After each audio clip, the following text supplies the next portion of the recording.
Welcome to the Crypto Podcast. You can find all our episodes on thecryptopodcast.org. We're also on BitChute and YouTube. You'll find the links in the podcast description. I've also got 4 other podcasts, as well as being a podcast coach. You can find everything on via that link /podcaster. I'm looking forward to this conversation today because a lot of my guests might know that I actually worked in construction in Ireland for, about 15 years, as well as in Poland. So it's a subject that I love, as well as being blockchain technology with the Crypto Podcast. So my guest, all the way from America, she's the CEO and co-founder of Digibuild. Please welcome April Moss.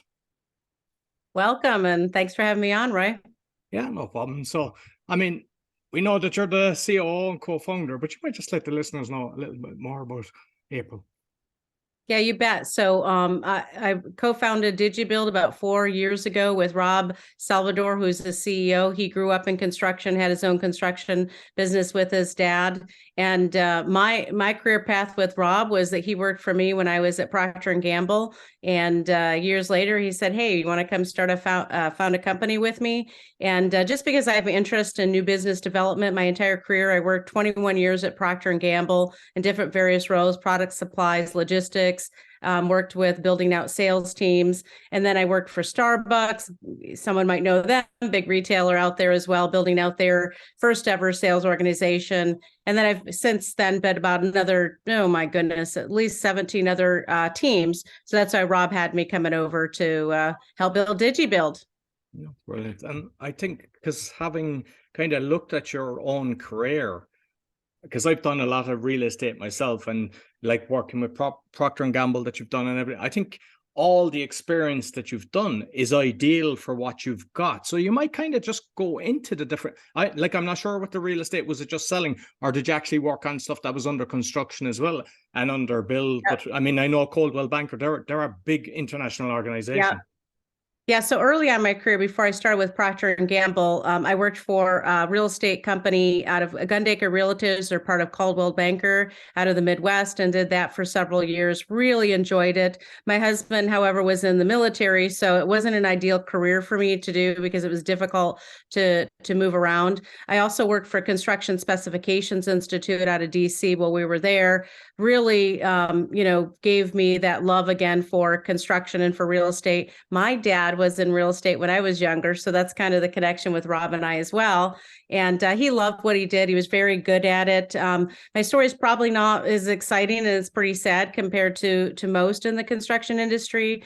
But when you have 150 people coming together to do a project, and they're all from different companies, and they're all trying to synchronize, and they're all waiting to get paid, and they're all waiting for supplies and materials to show up, as you know, it becomes very stressful. And sometimes you get paid, sometimes you don't as a subcontractor.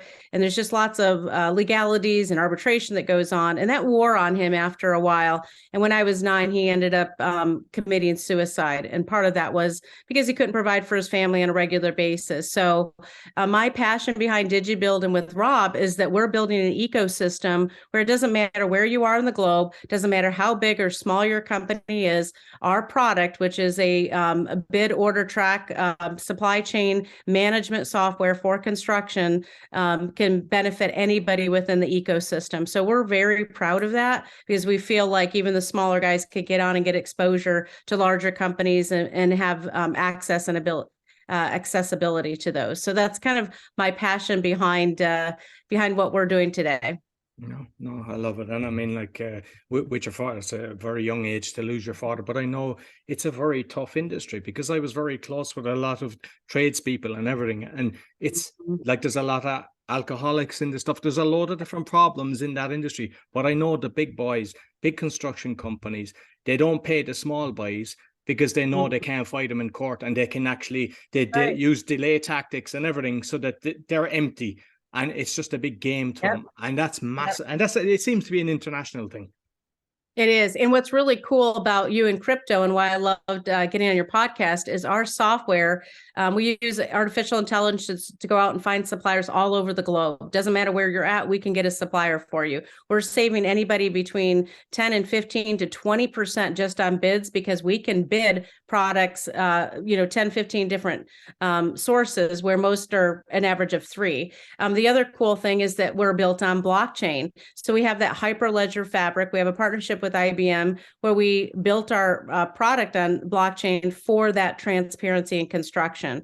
So since we do all the bid order and tracking, there's never a dispute about what the supplier said, what the subcontractor said versus what the GC said, because it's all being recorded within the block. So we don't use crypto, but we do use the use case that crypto is built on, and that's the blockchain. So that's what's exciting to us. We're driving transparency through this whole entire process. And I suppose you would get a main contractor on board to start doing this, which in turn, like the procurement teams, the subcontractors, so everything is fully traceable. So when you've got, say, a subcontractor and they're supposed to have an air handling unit or something like that, when it's coming, like just from reviewing this, is that correct in how I'm saying this? That's exactly right. Yeah. So from the time we do takeoffs, we'll take those takeoffs and blueprints and we'll put them into our system. We'll go out and get bids, 10, 15 bids for you. We'll do it locally, but then we can go around the globe. We're bidding all over the place right now. So it's really exciting because there's actually a company in Ireland I connected with at London Build we might be working with. And then we actually track all those orders right to the job site, and 24/7, the owners, the GCs, the subcontractors, everybody can get in and watch that tracking of where it's going. So we have this cool software, 80% is software. Then we haven't forgotten the human element. Human element is never going to change in construction. People want to talk to somebody. Where's my product? What's happening? I see this in the system, but I don't understand it. So we have construction procurement managers on the back end that are dedicated to different teams. So extension of the construction companies, teams, and they're calling those suppliers if they see anything bizarre going on. Hey, something's not right here. You're not responding. And they get on the phone and they'll actually contact them. Then they'll write the notes right in the software. So it is recorded on the blockchain. I talked to so-and-so at this time, this day, this is how they responded. So everything's transparent. So that's, the number one reason why projects are over, not on time and they're over, budget is because of supply chain right now. And it's getting worse. So we're pretty excited to have something very unique. Very few people are in this space and we're pretty much dominating that. We have the largest global supplier database, and then we're working on the largest sustainable supplier database as well. Brilliant. And with kind of variations in valuations, first of all, when they're putting in a claim, because normally that, whether it's with, say, the client, they're putting in a claim for a certain percent, is that something that can be incorporated into the system? Absolutely. That's exactly right. Yep. And what's really cool about this within our suppliers, we're looking for small business owners, minority-owned businesses, women-led businesses, veteran-owned businesses, and it can be veterans anywhere in the world. And what we're doing is all suppliers get on our platform for free. We don't charge them anything. So if you got a small company that's building some sustainable product that nobody's heard about, we actually give them access to global construction companies to be able to bid on those projects for their supplies. So it's really exciting. And then you think about sustainability, everywhere, everyone's requiring that, hey, a certain percent of this has to be sustainable. And so now we're opening up a door for construction companies to be able to easily find those sustainable products while helping out the smaller businesses and little guys in the world to have access to all this. So to us, that's our passion. We're creating an ecosystem, we call it the Digi family, and just bring those connections together. So for us, it's pretty motivating just because of our own personal stories, but also it's fun to see us change an industry completely. Excellent. And with, say, bill of quantities, then when a site is broken down into all the costings and for variations, because that tends to be one of the reasons why a lot of people fall out and there's arguments. But if you kind of do everything as per the bill of quantities, there's a complete breakdown. Is that something that's covered in it, bro? Absolutely. It's all covered in there. And so we have a template and we convert everything to whether it's going to be square foot or units or counts each is whatever that is. We have an algorithm that takes all the catalogs from different suppliers. And so when you're in there, you'll see exactly the information you need. You can always request more information, talk to the suppliers, chat with them directly through our system.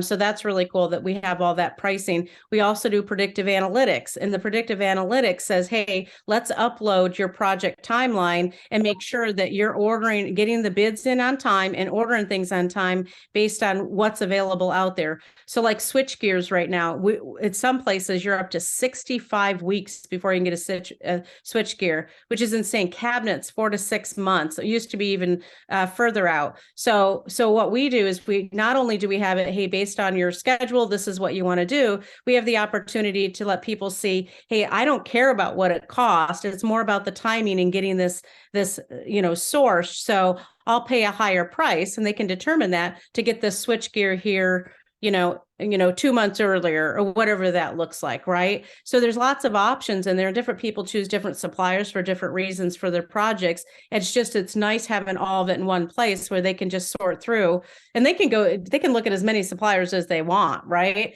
And then if they have something very unique that they're looking for, we'll actually go send our AI out there to find it. We'll call. So there's this whole support team behind you trying to make sure that your project gets on time and within budget.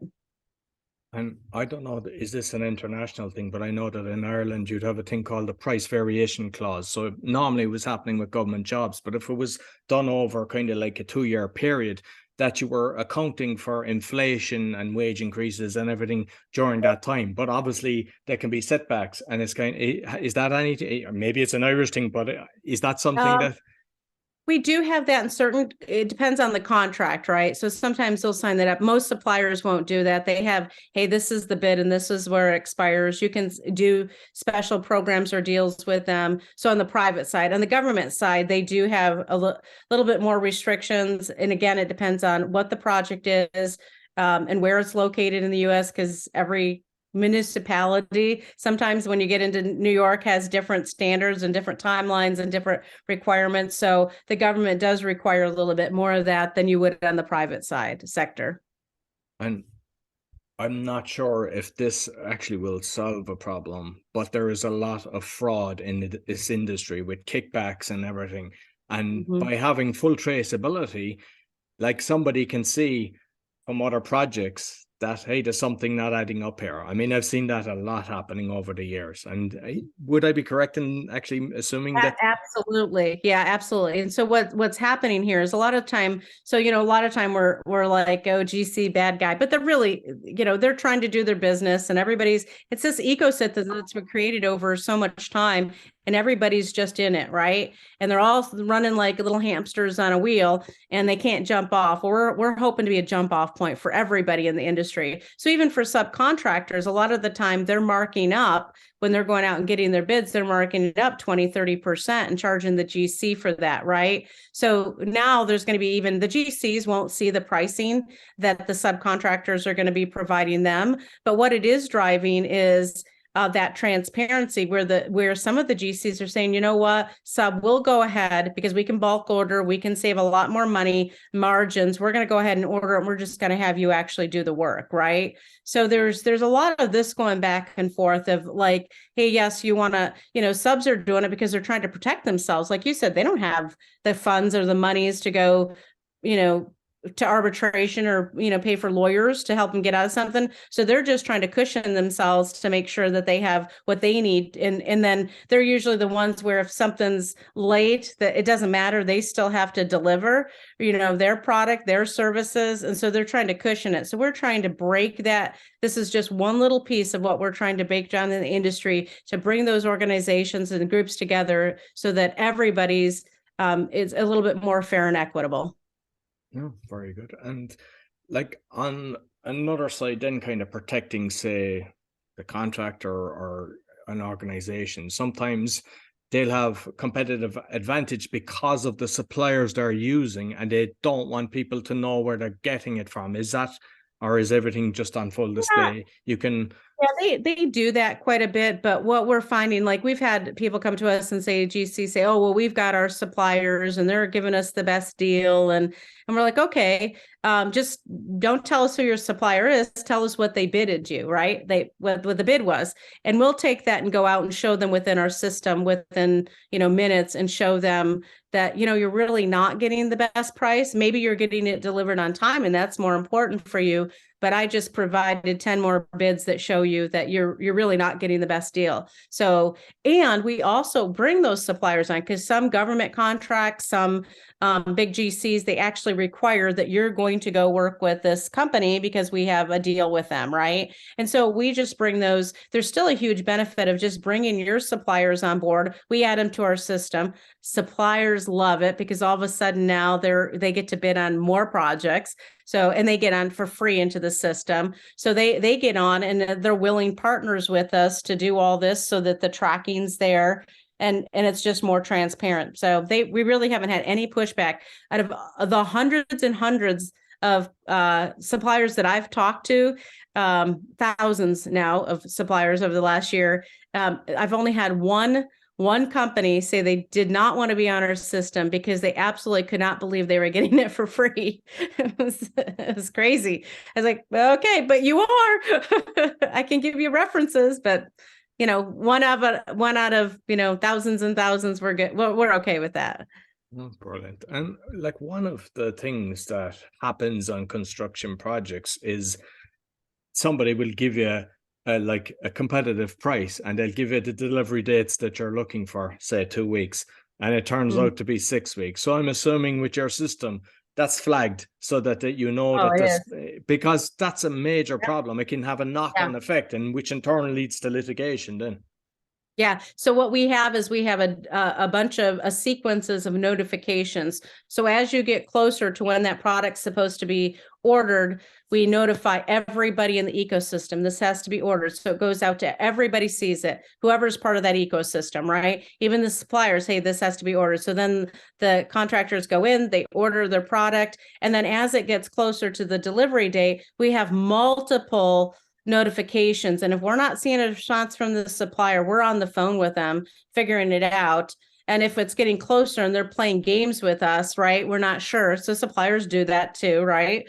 Then we're automatically going and finding and sourcing, trying to find like a backup plan just in case, sending our AI out there to go do some work for us just to make sure. But at that time, it's like we're getting on calls with them and really doing some heavy lifting on behalf of our clients. And we've had to do that a few times. Surprisingly, it's not as much because with the system, they're notifying us, oh, we found out the manufacturer is not going to get it to this time now, or something's going to happen, right? And so there's this wheeling and dealing that goes on between the general contractor and supplier because it's known, right? There's a known problem right now that we need to go solve. So just having information, even if it's bad news, but bad news traveling fast versus too late is better, right? So there's at least some way that we can maybe recoup some of that time.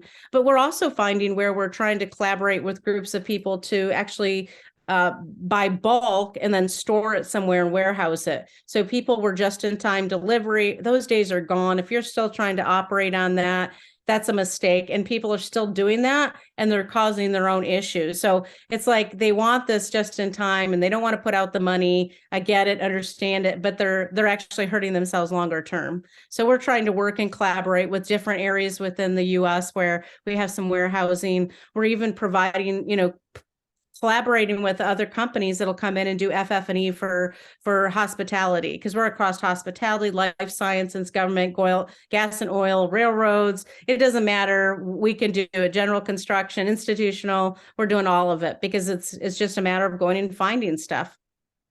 Brilliant. And like when I did a development here in the city center of Poland, it was 31 units, apartments, and a few offices. And like working with the banks, you had to give the valuation and stuff. Is this something that the banks are getting on board, that they can actually go through the system rather than kind of having everything digital and then doing paperwork with the banks?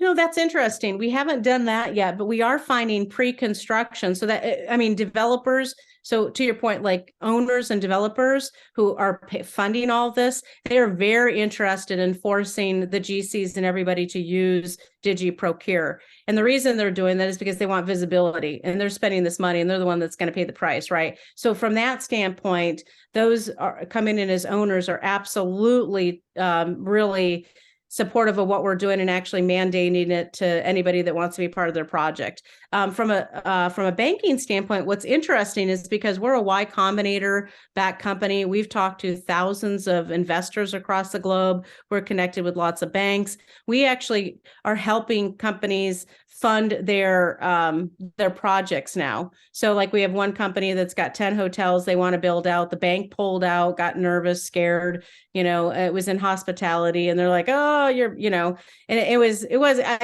who knows why they wanted to do that. So because of our connections, we've been connecting our clients with money so that they can fund it. So then that we can be part of, get the project, right? So there's all this little organic stuff that's building out that we think about from a long-term roadmap. What does that look like? So one of the things that keeps coming up was we didn't do takeoffs initially. Well, then we just kept getting asked and asked and asked. And we're like, you know what? We just need to do this because it's a need out there. So we're doing it, which makes sense because then we just take those takeoffs into the system and start bidding and ordering on behalf of the client. So we're excited about that. The other thing that's organically growing is this whole thing on carbon credits, right? So some of forward-thinking people we have on our board, and then some of our investors are like, is there a future where you can actually procure carbon credits through Digiprocure, right? And so we're looking into that long term. And then the other piece that keeps coming up is,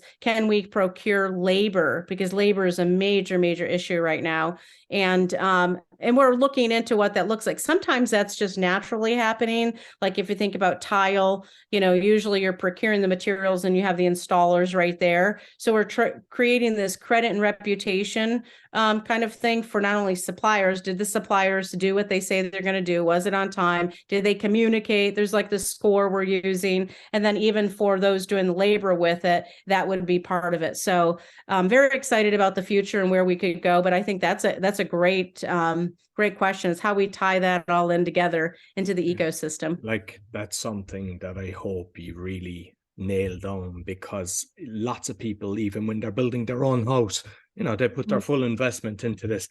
And like everybody that I talk to have problem with contractors. And if you have a system that even when they're building a one-off house, because there's millions of that happening around the world, and they can find out about the subcontractors and the labor and everything, because there's people, they don't have formal training and they just pretend, and then what they do is they close the company and they open up a new company the next day. But if you've got proper ID, you nip that in the bud, because there's so many people after losing life savings because of that corruption.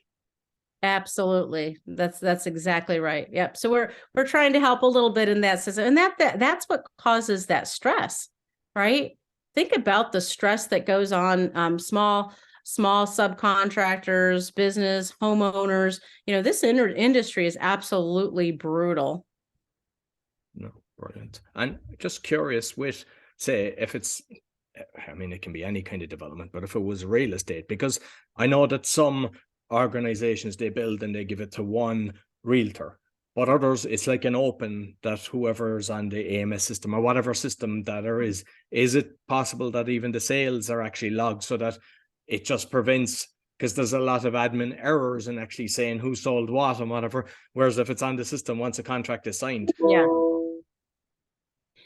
We don't have that yet. Rob's vision for, initially we started doing an entire end-to-end project management software, but it was just a lot to chew off at one time. And it was just because you're actually building multiple products, right? And so we got together with IBM and decided, we brought in all these contractors, talked about Hyperledger Fabric, and found out what's next. That was in October 2019. What's really next? What should we be focused on? Because we were starting to get too distracted. And really out of that became the supply chain issue. So that's what our focus is now. But we believe that there is still, even with Procore out there, Autodesk, we believe that there's a need in a bigger opportunity to be able to have everything in one ecosystem. And a lot of those you're integrating with people, but people don't like that. They have to jump in and out of different software. So is there a way that we can integrate and use it where we need to, but really build out the ecosystem you're talking about? And, that hasn't left Rob's mind. If you talk to Rob, he'd drive anybody nuts with all of his ideas and where he wants to go. In fact, he'd scare people. But that's what we love about it, right? That tech forward in an industry that's not. So right now, we're not really doing anything yet in that area. And is it just on PC based, or have you got apps, Android and Apple, that people on construction site can actually log in and do this? Yep. It's all, up and running and doing really well. And we constantly taking feedback. We're very close to our customers.